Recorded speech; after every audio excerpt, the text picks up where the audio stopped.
Good morning, ladies and gentlemen. My name's John McRitchie. I'm the Regional Director with the Ontario Centres of Excellence here in Toronto. And it's my pleasure to welcome you this morning to our panel discussion entitled The App Revolution, Consumer or Corporate, Where is the New Gold Rush? Before we go any further, I would like to acknowledge and thank Omers for sponsoring this theater. They've been a big supporter to OC over the years, and we're very grateful for their help. I would like to introduce Kunal Gupta, who will be our moderator for this session. Kunal is the CEO of Polar Mobile. He understands the transformative potential that smartphones present in enabling mobile lifestyle for consumers. He has been a market leader in launching innovative mobile applications with major media publishers for millions of their consumers in the rapidly changing communications landscape. As CEO of Polar Mobile, a leading mobile content solutions enabler for large media companies, Kunal leads a fast-growing team in building a next-generation mobile software platform so businesses can quickly and efficiently bring to market intuitive and engaging mobile products and services that grow audiences, open new revenue streams, and extend brands to the mobile marketplace. What all that means is he's built really one kick-ass company here in Toronto that solves a real problem for some very big, wealthy, but perhaps a little bit slow-moving companies. He's been good enough at it, I think, and Polar and the team he's built has been good enough at it that RIM has recently knocked on their doors to help them a lot in filling the gaps with the launch of content for their new Playbook product. Our history with Kunal goes back well before Polar Mobile. Kunal, if you don't know, is also while he was at university, was a founder of an organization called Impact. Impact is a student-led organization that fosters and supports entrepreneurship of students, and that's been a big theme, something that OC has been well behind and with which we've worked with Kunal for a number of years. So please welcome, or join me in welcoming Kunal.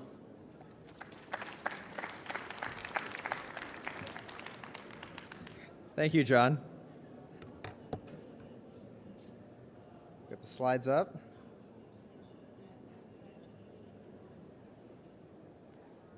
You guys weren't supposed to see that yet. Can you guys hear me? Can you hear me now? All right, I'm excited to be here today. We're going to start off by spending a couple minutes setting the stage as to how the world has changed and how we've ended up in this app revolution. So I'm going to set the context and a bit for the panelists' benefit as well, throw out a few ideas and hints of what we're going to talk about today. Then I'll bring the panelists up and we'll get right into it. So our world has changed, and digital platforms and digital mediums have created tons of opportunity for businesses, not only like Polar and some of the panelists up here, but businesses across Canada. What's happening is we've got a digital revolution. We've got a digital first generation. You've got the kids today that are growing up with the touchscreen, and that's changing the way people are going to consume content, the way that we're going to create our businesses, the way we're going to reach our audiences. And embracing that change is something that we all need to be doing as companies within this ecosystem. I'm going to talk about a couple examples of people that haven't embraced that change and what's happened. On your left, you've got Mubarak, a dictator of 30 years at Egypt. And on your right, you have 6 characters. So how did 6 characters take down a 30-year-old dictatorship? On your left, you've got Blockbuster and their stock price over the past 6 years. And on your right, you've got Netflix and their stock price over the past 12 months. You've got to believe the idea of Netflix. Somebody within Blockbuster came up with that. Guarantee you it wasn't somebody on their management team. And guarantee you the Blockbuster team didn't listen to that idea. So that goes to how are we spurring innovation within companies. We read a lot of science fiction novels about how computers one day will be smarter than us. Here's a picture of IBM's Watson computer that is smarter than Ken Jennings, at least on Jeopardy. I saw an article a couple weeks ago how Watson is now going to med school and teaching doctors at the University of Maryland. And so these are all things that are happening today and examples of how our world is changing and not creating opportunities for us to embrace that change. So stepping into mobile, how did mobile get so hot so fast? Or 4 years ago, Steve Jobs was up on stage, held up the iPhone and called it a magical device. If you look at the first iPhone, didn't have 3G, didn't have apps. It wasn't even actually that good of a phone. And we went gaga over the iPhone, and everybody followed suit with their own touchscreen devices. And that's created the app revolution we are in today. And then you look at Android, powered by Google. And the growth for Android has been crazy. 2.5 years ago, this operating system did not exist. And it's positioned to be the largest mobile operating system in the world. So there's some great things happening with Android. There's also some other not so great things happening as well. And hopefully we'll uncover some of those on the panel today. As of when these slides were put together a couple weeks ago, this is how many apps there were out there. 500,000 apps. I predict by the end of this year we'll hit 1 million apps. By the end of next year, easily 2 to 3 million apps, and it'll continue to grow. If you're sick of hearing about apps, my take is it's not going away anytime soon, so it's too bad. And up until now, it's been apps on our phones and apps on our smartphones. We're going to have apps on tablets, and we're going to talk about that on today's panel. And what does that mean, and where are the opportunities there? We're going to have apps on TVs, not necessarily TVs like this. We're going to have apps on cars, and that's already starting to happen. And once again, not cars like this and not cars these old, but we'll have apps everywhere. And what type of opportunities does that create for new businesses? So in the end, and a key topic that we want to talk about today on the panel is how do businesses not only take advantage of this opportunity, but also scale and grow their companies, not just within Canada, but globally. I'll talk about some examples of that. Because in the end, we're all trying to win. I'll pay a bit of tribute to Charlie. And with that, let's get our panel up here. Come on up, guys.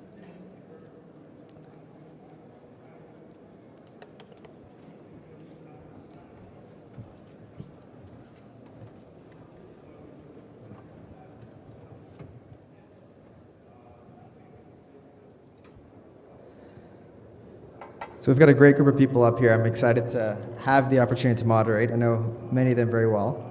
But I'll let you guys introduce yourselves. So Anand, why don't you start? Sure. My name is Anand Agarawala. Hello? Can you still hear me? Okay. So my name is Anand Agarawala. I was formerly founder, CEO of BumpTop, an OCE sponsored company. Got acquired by Google last year, almost a year ago. And now I'm a product manager on Android, working on the system user interface and framework. So working on the tablets, working on the phones, and all the cool stuff coming out in the future.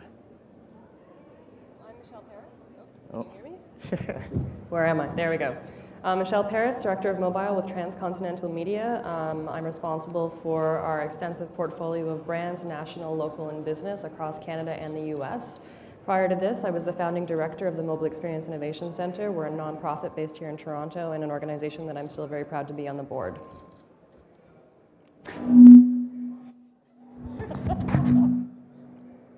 My name is Amr. I am the co-founder of Extreme Venture Partners, a venture fund focused solely on the mobile revolution, and also the co-founder of a company called Extreme Labs. Hi, I'm Krista Napier. Krista Napier with IDC. I'm a senior analyst. My area focuses on media tablets, so the devices themselves as well as the apps they're running on, and looking at how that plays into the market. Great, thank you guys. So there's 3 topics we're going to really talk about today.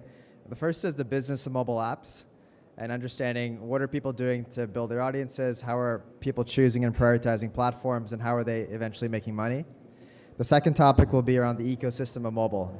So specific to Toronto or Ontario or Canada, what does our ecosystem look like today? And more importantly, what do we need to do to further our ecosystem? And the third piece is the future of the mobile platforms and where is this all going and where the opportunity is going to be. I'll warn you, the panelists have no idea what I'm about to ask. OC asked me to send out the questions. I said no. And I'll be asking specific questions to different panelists and be as honest and open and transparent.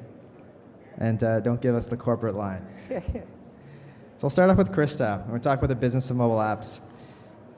I have a really hard time finding any numbers about the Canadian market, but talk to us about what are the numbers of the Canadian market? How many smartphones, how many tablets? What does the market look like today?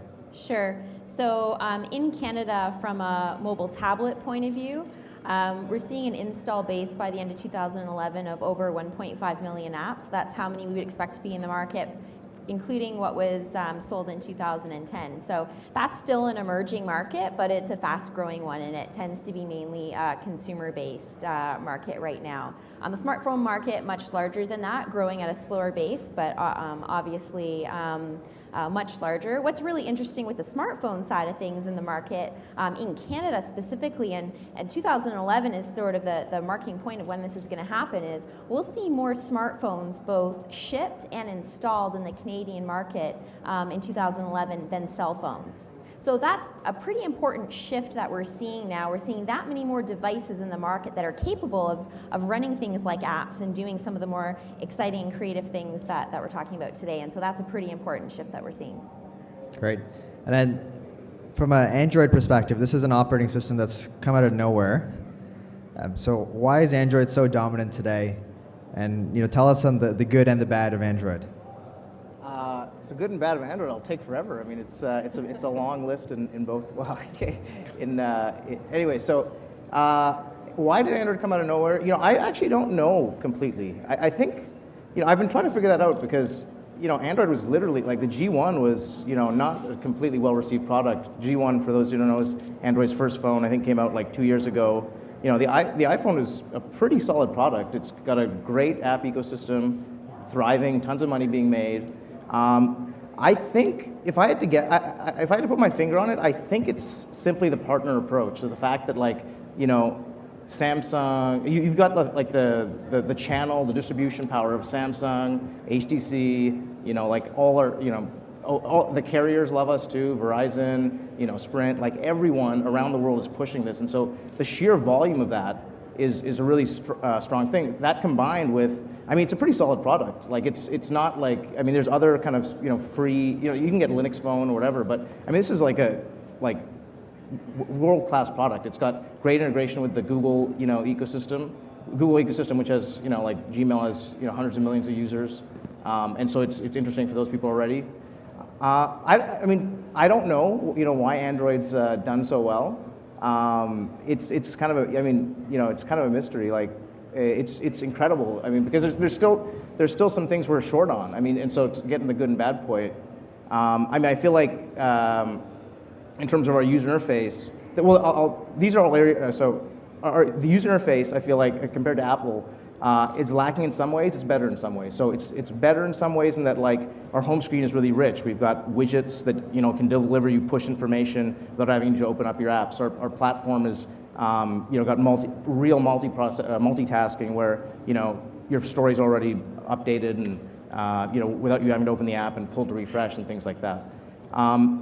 We're short on UI and we're really investing really heavily. So through acquisitions like BumpTop, through bring Matias Duarte, former director of the Palm and the WebOS, and bring over a lot of that team that was really talented, that made a beautiful operating system in the WebOS. Bring those over. I think we're well suited to, address those challenges. Good. Well, it gives us a sense of where Android is going as well. How many people here have an Android device? I guess not enough, as Anand would say. Oh wait, yeah. I didn't raise my hand. Whoa, Jesus! That's like the Google gods. What just happened? Okay, hold on a second. We need a new chair. Do we have another chair? All right, it's all the food at Google, I guess.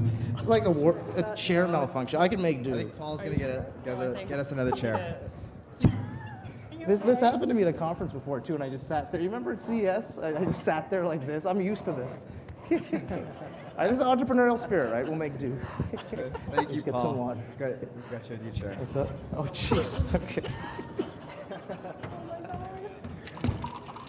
Can you check it for me? I don't want to. This one looks like it's sinking too. All right. How many people tweeted that? All right, so moving on. Okay. Michele, in your job, you've got all these different magazine and publishing brands. and you've got all these different devices out there. How do you prioritize platforms? And what's your view on the different platforms out there? We prioritize based on what market share is. We prioritize based on the hype cycle in terms of what's happening in Canada and the US, and also the simplicity in terms of being able to deliver and deploy. We don't want complication. We want we want to be able to get to market very quickly. We want to be able to get to market with a quality product that our users are really going to appreciate. We sometimes run into challenges with some of our brands where there's a dissonance between the typical adopters of that brand and the adopters of a mobile device. Sometimes the users of the brand or the audience is, Do you they're have an older. example? We have a property called Homemakers.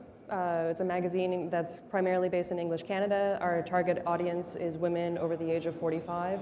They're typically not smartphone users, so we have to be very creative in terms of how we then look to reach that particular audience using mobile. Is it through different types of, we're using iPhone, are we using BlackBerry, are we using Android in terms of looking to deploy?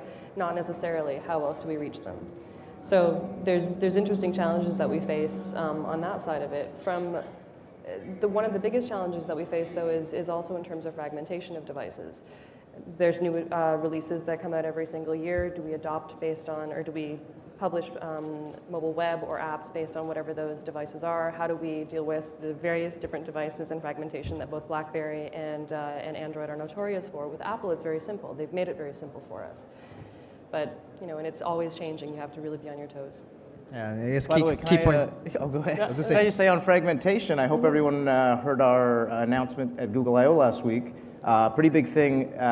Fragmentation is one thing that Google's really criticized on, and it's a pain we feel, and it's a pain that we don't like exposing to our users, and it's kind of a challenge of the a completely open platform. Yeah. We announced at I/O last week that there's a huge consortium of carriers who are committed to provide updates for their smartphones that they release for 18 months from the time it's released, the latest version of Android, Which is great. and make that available. Yeah, and so Yeah. to make that problem, Yeah. in a big way, try Yeah, to.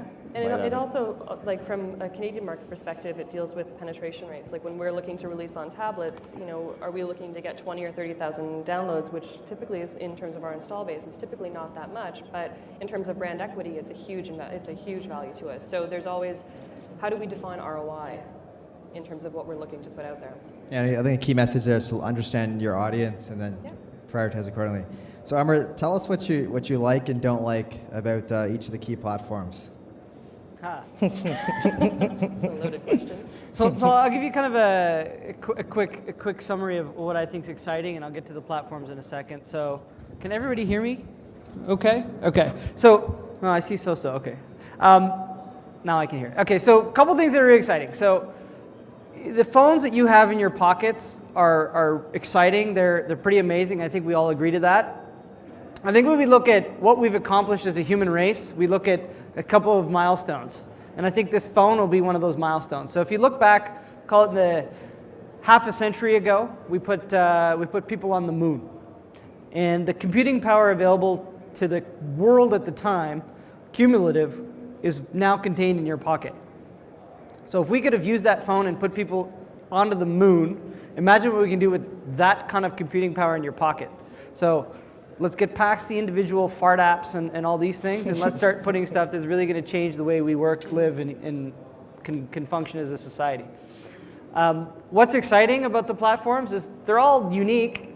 I have 6 smartphones, I have 5 tablets, I have a plethora of computers, and if you can walk in here and think about the biggest idea that I've got on my mind, and if you could solve it, I would be so enthused and enthralled. Get rid of all of them.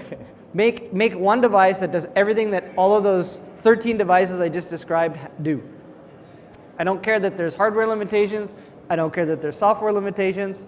I don't care that there's a keyboard or not. I don't care the screen size. Just fix that problem.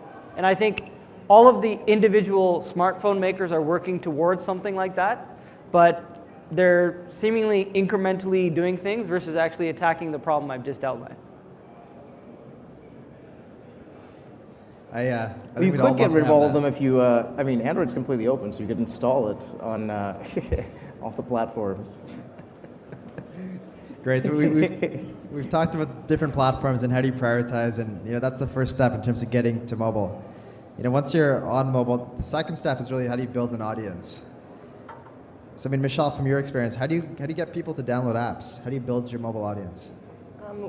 Because we have such a large presence on the web in our print property and our affiliate networks, we do have a fairly, I'm not going to say easy, but accessible way of promoting our applications. We also work with disclosure. Polar supports the majority of our mobile apps, so we work with Polar in terms of being able to promote them, get them out across their network. We get them featured in the app store fronts as well. That definitely helps, but also listening to our users as well. What are the issues that they're facing when they go to download something? What are the bugs? Always trying to continually iterate and improve the experience for them. Krista, what's your favorite app and how'd you find it? My favorite app, I use Docs2Go a lot actually. It's really easy to be able to put all of my work-based information on there so that I don't have to carry around written papers anymore and be able to pull stuff up really easily from my Gmail account or wherever I've got my docs. So that's a good one. What I really like about some of the devices that have come out is that they already have the apps pre-built on them. So like for the Playbook for example, when it came out the other week, it's got a whole bunch of apps already on it. And I don't think that should be overlooked. I think that's a pretty important point because the average consumer still doesn't really feel comfortable going onto an app store and downloading apps. I think for everyone in this room, it's pretty safe to say there's probably a high comfort level there, but in general, there still isn't. So when these, specifically from a tablet point of view, when these devices are coming out, I think the fact that when the apps are already on there makes it so much more easier to see value out of them and to start using them as opposed to have to go find them yourself. That's a good question. How many people here have downloaded apps? That's not the norm for sure. So you think about the average consumer, especially with some of the tablets that are coming out. A lot of them are running Android, and a lot of them are lower priced devices. So for example, Kobe is a company that has an Android-based device in the market. You can get it at Tiger Direct for $160. So that's considerably less. So what happens is you get people adopting these devices that are really tech forward and that like the openness of the device. And then you get others that are really price sensitive and are buying the device because it's cheap and they just kind of want to start to get a feel for them. And that kind of user isn't going to be as comfortable.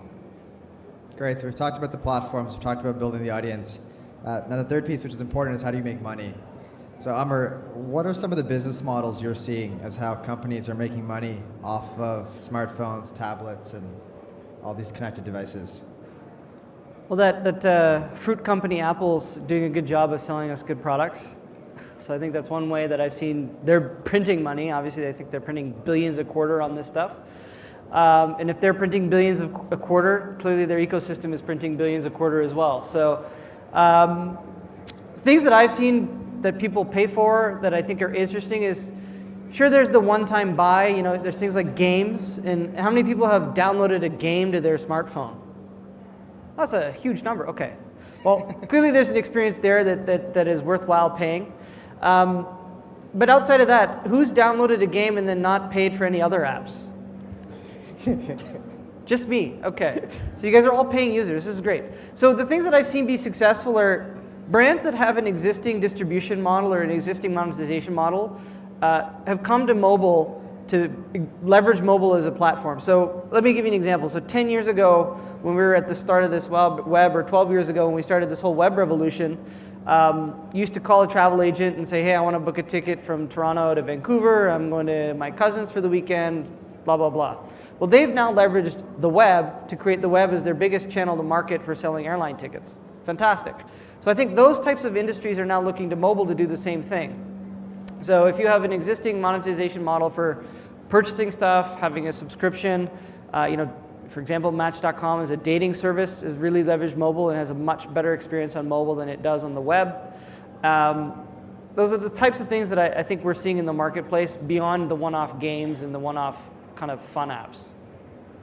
And then what are you seeing? I mean, talk to us through your bump top experience and the advice people gave you, the good advice and the bad advice, and what you're seeing from a Google ecosystem perspective. In terms of making money? Yeah. I think, so Bump Top was a desktop app. It was a PC and Mac download. You installed it, and that was it. From comparing it to like the traction and the purchases that you see through an app store, like it's a huge world of difference. I mean, the App Store distribution model is insane. I mean, we had one of our employees, like, you know, at BumpTop, like making, like printing, like he didn't need to work at BumpTop, but because he had a killer app in the App Store, and you know, the distribution of, you know, any sort of app store. I mean, even if you're a Firefox extension or a Chrome extension, the Apple App Store extension is because like it's hard to find good apps. I mean, like your research shows, people like, you know, outside this room, you know, a lot of people aren't downloading apps, or they rely on that friend to give them that recommendation or whatever. So imagine that without an app store, without the one place to go to get all that stuff. You know, without featured lists showing you what's cool and that sort of thing. I think like, you know, and within the last 5 years plus, maybe 10 years, there haven't been a ton of really solid, a lot of successful desktop apps. It's a hard world out there without an app store. That said, I mean, there's been some great stories on the Mac App Store, like the desktop Mac App Store. There's companies that like, you know, went from like added a 0 to their, you know, monthly revenue, you know, or like yearly revenue. I mean, an app store is a great thing. Like, I mean, I think like in terms of, I mean, that's definitely a lesson learned for us. I mean, you know, we didn't have an app on a mobile app store, but from friends, from, you know, just conversations, like having an app store would be a killer thing to fuel growth, that distribution model. And Apple's done a great job making that one-click buy, making it really easy for users to find stuff. And Michele, from a business perspective or a media perspective, how do you guys make money on mobile? We have a few different models that we a few different models that we use. A lot of our apps right now are free download, ad supported. That's the primary way that we look to monetize. There's also content integration that ties in with a 360 solution across print, web, and mobile. So it is an additional platform that we bundle in for all of our clients. Premium content will be forthcoming, in-app purchasing, et cetera, et cetera. So what's great is that the opportunity to generate revenue has definitely increased, especially over the past 12 months, 6 months, et cetera. And it makes it very, very interesting in terms of how you look to create new experiences and new types of content for your existing and new audiences. Great. So we're going to shift gears a little bit now. We've talked about the business of mobile apps. I want to shift gears to now our app and mobile ecosystem here in Canada, or specifically Toronto, and talk about what do we need to do to create more companies in this space, and not just from a corporate perspective, but also government and academics, because I know there's a lot of varied audiences here today. So Krista, from an IDC perspective, you guys produce a couple lists of companies to watch. You get to meet a lot of innovative companies. Give us 2 or 3, you know, Canadian companies that we may or may not have heard of that have impressed you. Sure. Well, there's a lot of them, but one company based in Toronto is called Clip Mobile. They do mobile couponing. This is an area that's getting more and more interest, especially as we see more smartphones in the market that can scan barcodes. And so it starts to play an important role from a retail point of view and from a brand point of view to be able to manage things like coupons. I mean, it's such a still traditional way to do things. I mean, actually taking your scissors and clipping a paper coupon and bringing it into the store. I mean, it seems like that seems ridiculous compared to how technical we all are today. So that's an interesting one. I think one of the most important things we can do is to support companies like that and other companies is to provide the opportunity for them to actually test their product. And we need more buy-in from existing businesses to try this technology and to allow them the opportunity to showcase what they can do. And that's probably the number one challenge that I see from startups that I've worked with is that just they have a challenge and they have a hard time convincing companies to kind of initially try some of this really early stage stuff. And as soon as they can get some of those early case studies, then they're rolling and then they can get buy-in from bigger companies and funding and all the rest. Yeah, well put. I can relate a lot to that for the Polar story. So Amar, you get to see a lot of ideas and trends probably before even a line of code is written. You know, taking a step back, what are some of the trends you're seeing about how companies based in Toronto or Canadian companies are approaching this space? Where are you seeing these companies focus, and where do you think they should focus? So something's happened, and I don't know what has happened, and I've tried to spend a lot of time figuring it out and have a couple of things that I think have happened that made something really great. This city, for whatever reason, is a global mecca for this stuff. Like anything that's done around the globe that is cool is typically coming out of the city. It blows me away. That I've never seen in any kind of technology or kind of media stuff, because there's always been an American city, it's always been a European city. It's not here. It's really exciting. You know, companies like yours, companies like we're in this room and on this panel have really started that. And I think everybody should embrace that and say, okay, we now have a chance to become like a globally competitive system, right? And I think that's really cool. In terms of what's exciting and what's neat, look, like, you know, everybody's seen coupons, payments, media. You know, now there's two things that I think are really exciting and untapped in mobile that we're spending a lot of time around now is more people who have phones than have ever visited a doctor, and more people who have phones that have ever been to a school. So I think education and healthcare are two areas that we're spending a lot of time in this phase of the market to say, well, what can we do? What's exciting? What can be put together to actually turn those industries on its head? You know, an example would be, you know, somebody's remote and has to connect with a doctor. Well, now there's a medium to do it. Or, you know, I'll go to the doctor and he'll take my vital signs, or she'll take my vital signs, but I'll be like, I was sick yesterday. You kind of want that data, and that is actually going to help you diagnose me quicker, make the system more efficient, and actually make a recommendation that says, you know, you will get better by versus, you know, wait and see till tomorrow. So I think those small use cases can create a big, big ripple effect in the entire ecosystem, and you know, it translates to, you know, healthcare dollars, education dollars, and all those kinds of things that are just on such a massive scale that I think can be made much more efficient, much more effective using mobile technology. That's well put. I mean, we do have a massive opportunity in the mobile space to put Toronto on the map globally. We're not there yet, but I think the pieces are there. That in the educational sector, there's a school here in Toronto called Beverly.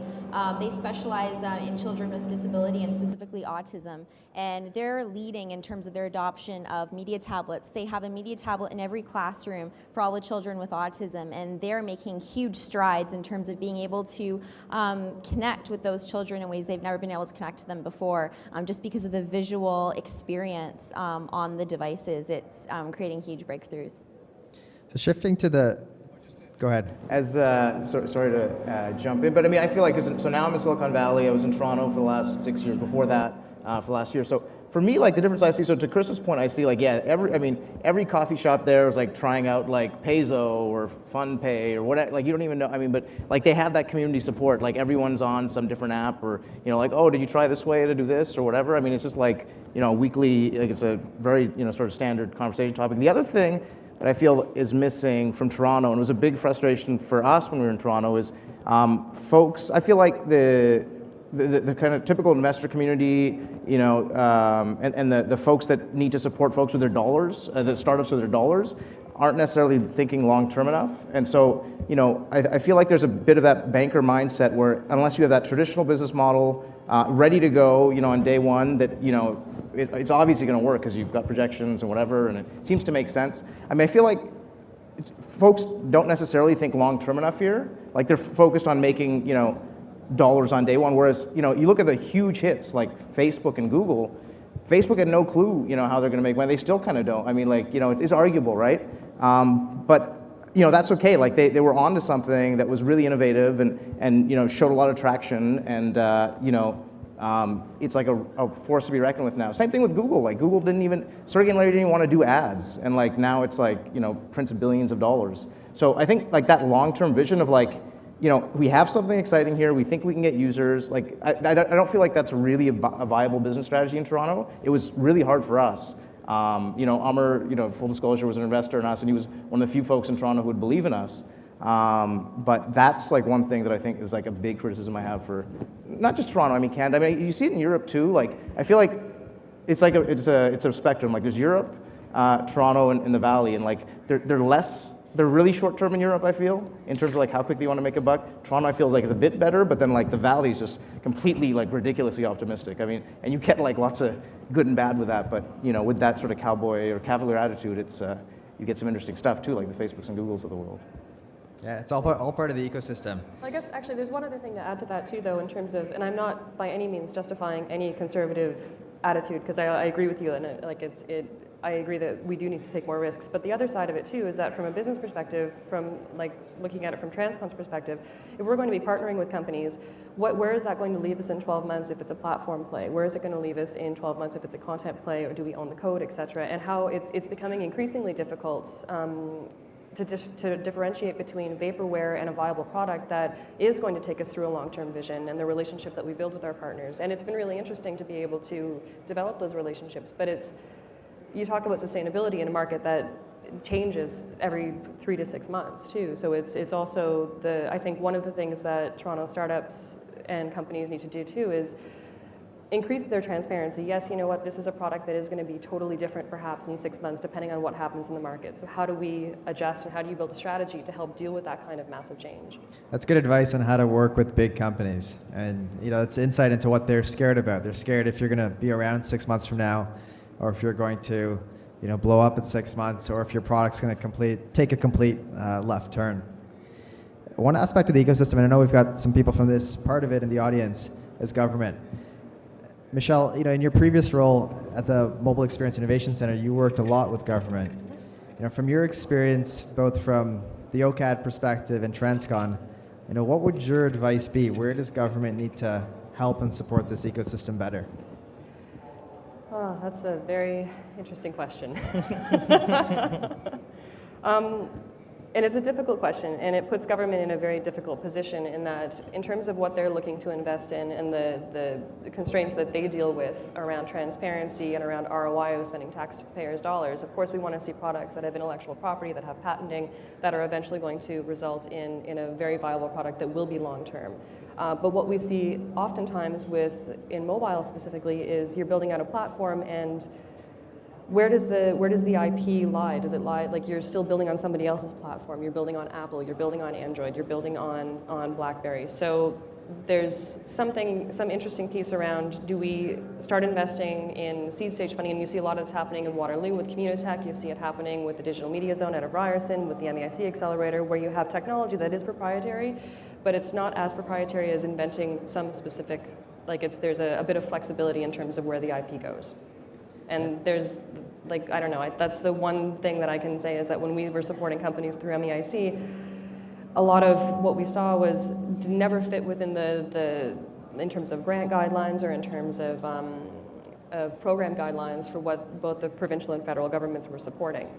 And we'll see that increasingly change as well with the federal government and however science is supported with this now majority government with the Conservatives. So there's interesting challenges that the government faces. And also I can go on and on about this, but the last point is that in a market that changes so rapidly, when you have such a large organization that is built to support various different sectors in industry, how do they adapt as well? And there's a lot of really fantastic work that's happened over the past couple of years based out of Toronto and the rest of Ontario, and I'm hoping to see that continue. So, I think what I've noticed is the alignment between the programs and the funding that's out there doesn't align with how fast smaller companies move. And to Anand's point around, the funding or the perspective of long-term versus short-term of the funding, that's a gap, plus the guidelines around the government funding programs is a gap. Makes it challenging. So, and your story with BumpTop is a story that we need to replicate more. Was the government involved at all in supporting that? Yeah, at any stage? Actually I talk about this in my talk at 3:30, plug for the demo camp happening at 3:30 in this room. So we raised $150K of free money from the government, from about 3 or 4 different things. OC being one of them, NRC being one of them.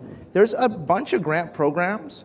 I feel it burned a lot of time. I mean, so I gotta say I'm completely thankful. We wouldn't be where we are without that $150K. That's a lot of money.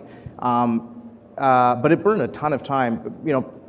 Just trying to convince folks that there's something here, and we've got several million views on YouTube, and we think we can, we've got this interest from these folks, we think we can turn this into something.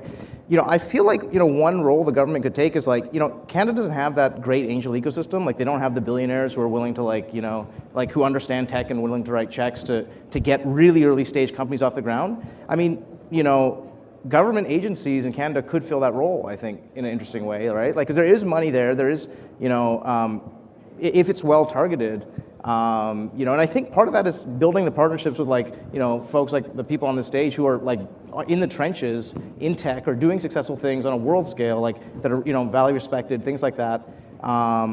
And like, because you really need that, you know, it's hard for, you know, big government agencies to like make, I think, intelligent bets, because that's not their, you know, like they don't have that expertise. They don't have the DNA of like, you know, someone who, who's grown up on like a computer since they were like 12, right? And that's okay. Like, I mean, I think we have the talent in Toronto. Like you know, Amr said, I agree. It's a world-class city in terms of the companies that are here, the tech and so on.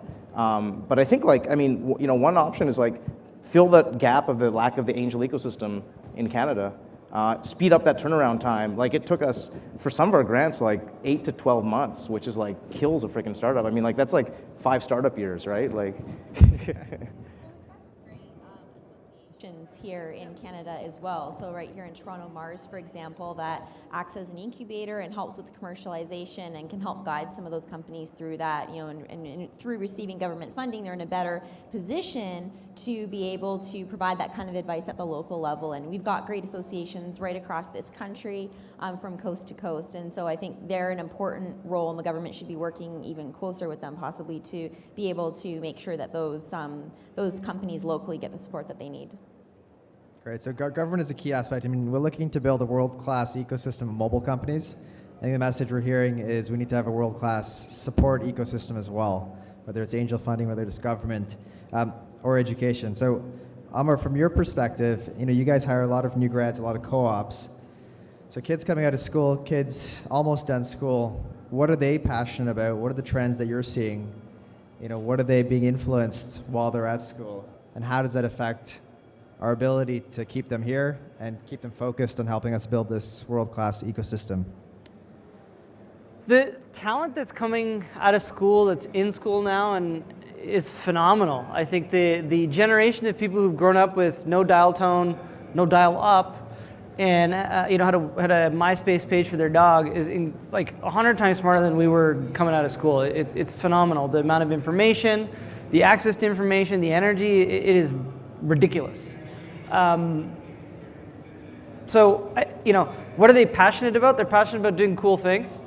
When I talk to, you know, why it's exciting to be in this generation, in this age, is, look, Canada as a knowledge-based economy is just at the start. You know, as Canada's been reliant on, you know, energy, water, gold, list stuff that's all on the periodic table, right? We have an abundance of it. We've done very well by it. Our growth 50 years from now, at some point those things will become commodities and will fall off. We need a knowledge-based industry, and that starts today. So when I look at government bailouts of auto workers, I cringe, because in the first, you know, I think it was billions of dollars, which they'll get paid back at some point, which is fine to keep things going. But it was like, had they put that money into the knowledge-based industry, we would have been 1,000 times, maybe 100,000 times more productive as an economy. I'll give you an example. So a really good auto worker, you know, A and B. I'm really good, but she's amazingly way better than me. That means you can probably do 3 times as many widgets an hour as I can. You know, we flipped the tables, and now we're really good in terms of creating mobile software and infrastructure, and I'm way better than you. I'm not 3 times better than you. I'm potentially 300 million times better than you.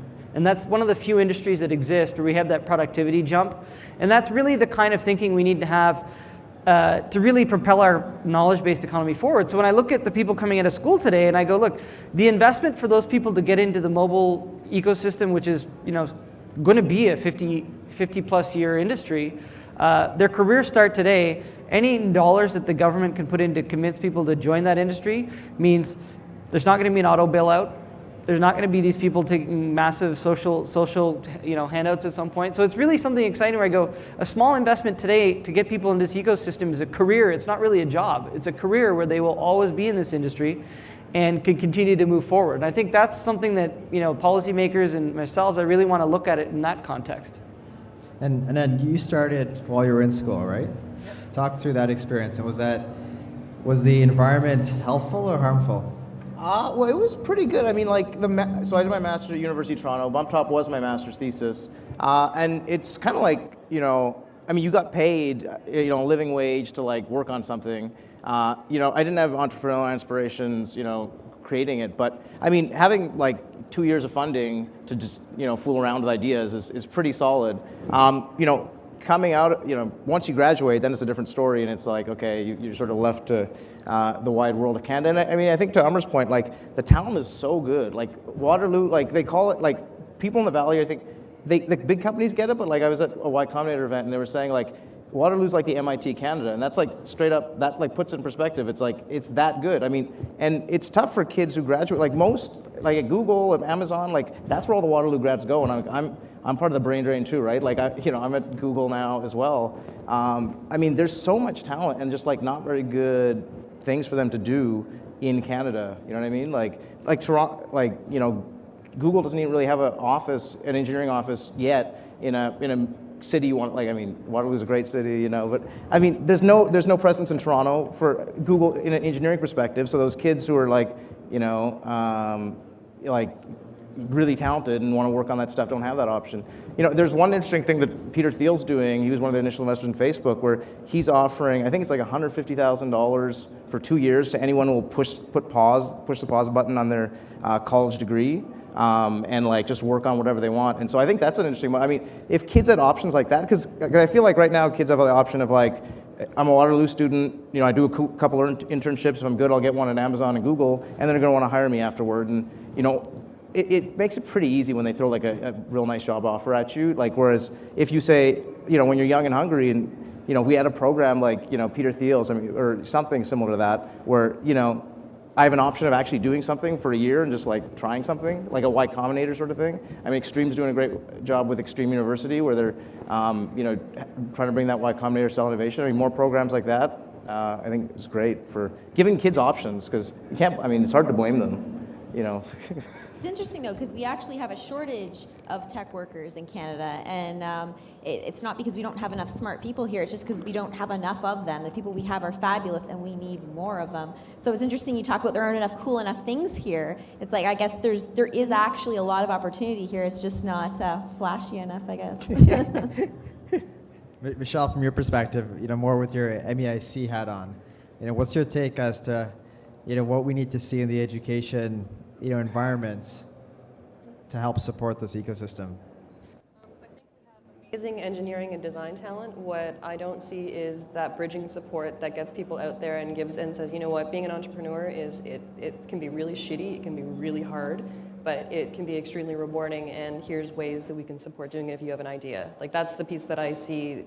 There's a lot of programs that are in place that do help support entrepreneurship, but more of them in terms of exploring different options. Like, you don't necessarily have to go to Amazon or Google, although it's pretty nice. Like, what else can you do with it, and how do you become self-reliant to make really informed decisions around, how you define your career path?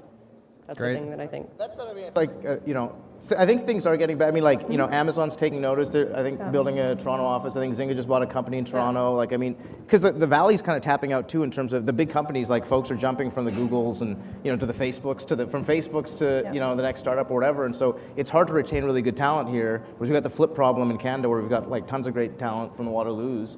And I think it's slowly getting better. Just gotta keep it going. Well, segues nicely into now, we need to create more cool companies here in this ecosystem to keep talent here in Canada.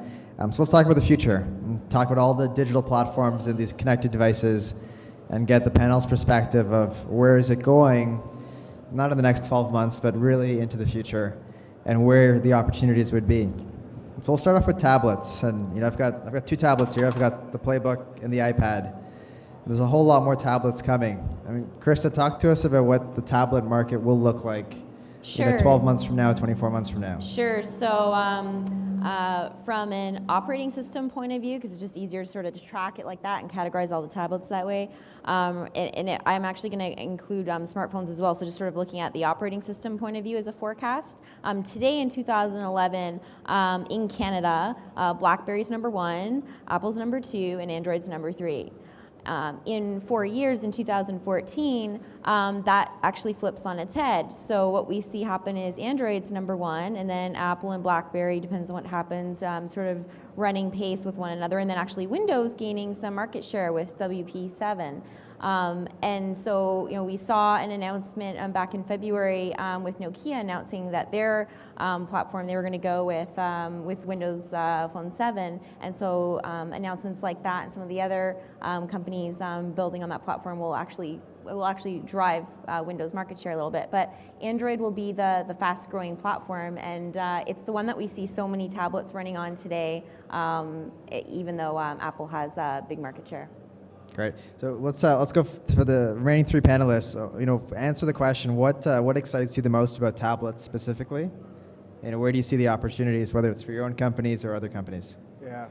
In some ways, I feel like I don't get tablets. It's a weird thing to say, but I don't understand why they're selling so well. When the iPad came out, it was like, okay, it's a big iPad or iPhone or whatever, right?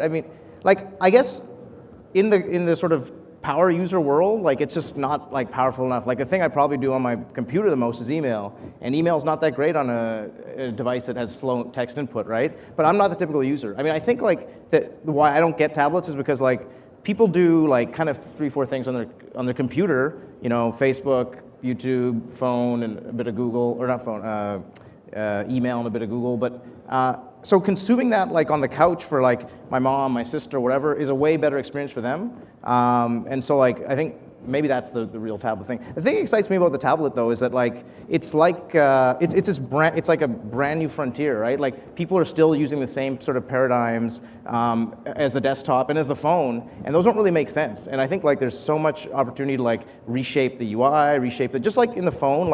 I think people are starting to wise up to that. Flipboard, right? That's awesome. This really cool new UI of if you haven't seen it, it's it takes your all the links that are being shared on Facebook and Twitter and builds you a magazine that you flip through, and it's got this really beautiful UI where you're flipping through this digital magazine. So things like that that are kind of pulling together and reimagining how we do things for that form factor, I think are pretty exciting for me. Yeah, I think what's interesting about the tablet space is we're moving from this predominantly consumer-based market today, and then we'll increasingly see over the next few years businesses adopting them. So Apple has they're the leading OS and brand in the market today with tablets, and they'll lose some market share over the next few years naturally as there's more competitors coming into the market, but they're going to hold strong. And they've had some great success with some of these consumer-based applications, but I think increasingly, hopefully, we'll see more of these commercial-based ones where we can actually add value back to the market and back to the community. Go ahead, Michele. From my point of view, one of the biggest challenges, and you addressed this a little bit as well, is that we're still looking at a tablet as a way to distribute existing types of content or existing paradigms of content, and it's still very push-oriented. There's more and more that we see that's becoming highly interactive and highly social. That's what gets me. That's what excites me. And also, better performance. When I look at my desktop, what do I use my desktop for? Yes, all of the above, but I'm a big gamer. I want to be able to sit for 4 hours and play whatever, give me the opportunity to play an amazing touch interface game that isn't going to drain my battery and, give me a neck cramp, for example. I want the world to be able to be accessed through this. And that's also where I see, there's a major proliferation of devices and OSs and applications, but ultimately you're the person that's mobile, and I want everything to be synced around me. I don't care if it's a tablet, I don't care if it's a smartphone, I don't care if it's a business or a restaurant. That's ultimately the experience that I think we're aiming towards, and it's coming. It's difficult. It's maybe impossible, but that's where I think it's going. So I'll make two quick points. One is I come back to I got 6 smartphones, 5 tablets, all these computers. If you can make all of those go away into one device and it's a tablet, there's your opportunity. So how do you do that? What does that mean? There's a couple of things of consolidating simple things like email. Email is the #1 use case today. It shouldn't be the #1 use case 5 years from now. You know what I mean? Those are the kinds of things we should look at. When I look at what's exciting going forward, there's things that we're working on today that are neat. Some UI, base case, and all those kinds of things. But let's look past the first generation of stuff.